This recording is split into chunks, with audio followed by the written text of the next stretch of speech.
Are you guys ready for some cool ghost stories? Stay tuned for our tour of Salem, Massachusetts.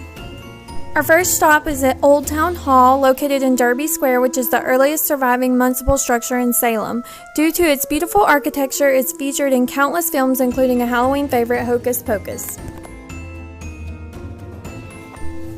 Want to hear a ghost story? Here at Rockefeller's, which used to be Salem's first church, an old sea captain fell in love with a young woman named Sarah. However, Sarah fell in love with a young sailor that she planned to run away with while the captain was out at sea.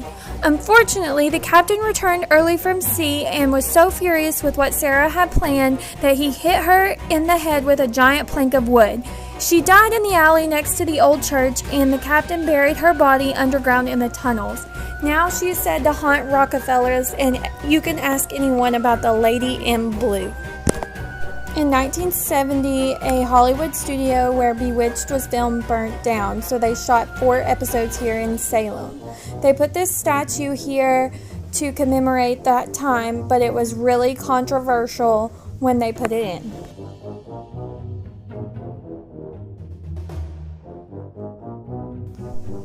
The Jonathan Corwin House, also known as the Witch House, was the home of Judge Jonathan Corwin, who was the judge in the witch trials of 1692. It is the only structure still standing today in Salem with direct ties to the Salem witch trials.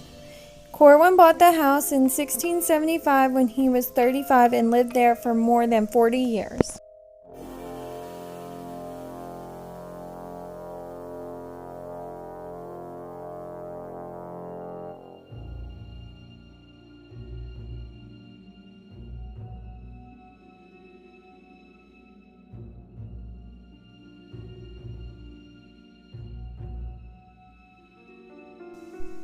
This is the Ropes Mansion, which was built in the 1720s and was home to 3 generations of the Ropes family.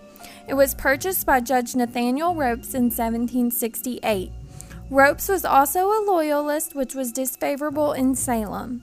The colonists attacked the mansion in 1774 to have Ropes renounce his allegiance to the British crown. He died before he had the chance to do this due to smallpox. He left his widow Priscilla with 6 young children. Priscilla and the children moved to Danvers.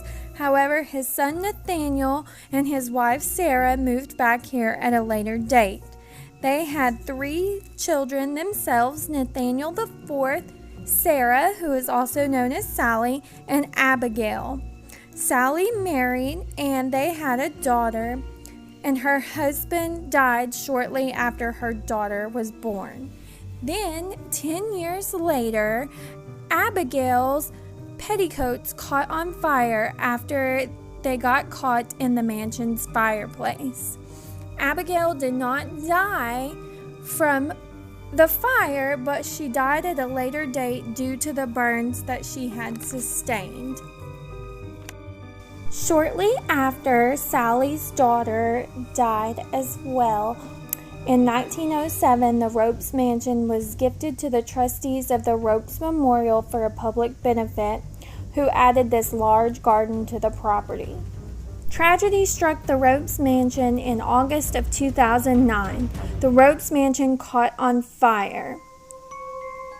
The employees of the Ropes Mansion swiftly responded, saving the majority of the home's artifacts. However, they still have not determined the cause.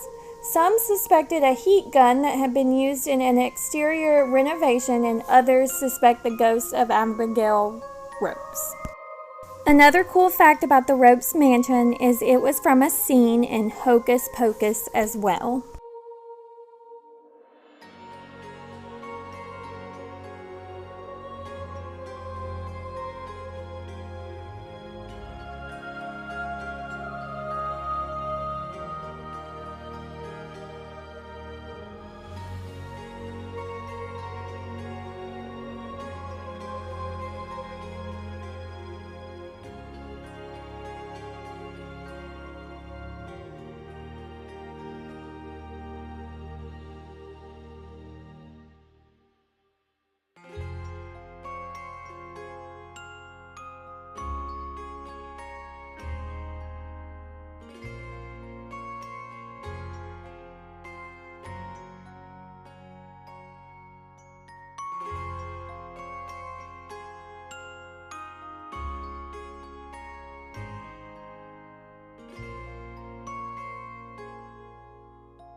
This is the house of Sheriff George Corwin, who sentenced Giles Corey to a gruesome death. Giles Corey was accused of being a witch. However, he refused to enter a plea. George Corwin condemned him to be pressed to death at 81 years old. They started piling rocks on heavier and heavier, and every time he was asked to enter a plea, he refused. Before his death, 3 days later, it is said that Corey uttered the words that has cursed the sheriff, and that is why Salem does not have a sheriff to this day. This is the memorial to all of those who died in the Salem witch trials. Executed September 22nd. This was the darkest day in Salem. This is when the rest of all these people were executed. Do you see how this is escalating to more and more respected people, to people, even constables, right? And now they're just taking huge bunches of people and killing them. This would have kept going. They finally accused the wrong person, or was it the right person? They had been writing letters to Boston this whole time begging for help, and nobody was paying attention. There was even a group of ministers in Boston that got together and decided that Salem shouldn't be doing what they're doing, but it was like their opinion. They didn't go and stop it, right? So they were stuck. People of Salem finally accused the governor's wife, the governor of Boston, who set up this whole mess and walked away. They accused his wife of witchcraft. So he was forced to come down here and face everybody. I believe they did it on purpose. Yeah. And of course she was a wealthy, beautiful woman. And he comes down here and he faces everybody and goes, "Does my wife look like a witch to you?" And they're like, "Yes, she's a witch, she's a witch." And he goes, "You're done." He dismantled the court power they had, and everybody in prison was they were basically found innocent and released. But the problem is, after you had been in prison, you had to work off your chains. You had to pay for your time in prison. You had to pay for your chains, pay for the food they gave you. So you basically were a slave. Yeah.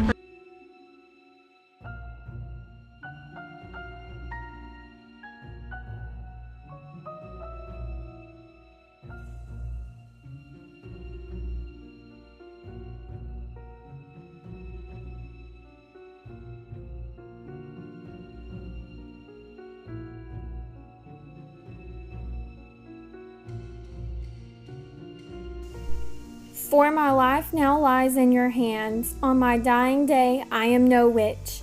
God knows I am innocent. O Lord, help me. I am wholly innocent of such wickedness. If I would confess, I should save my life. I do plead not guilty.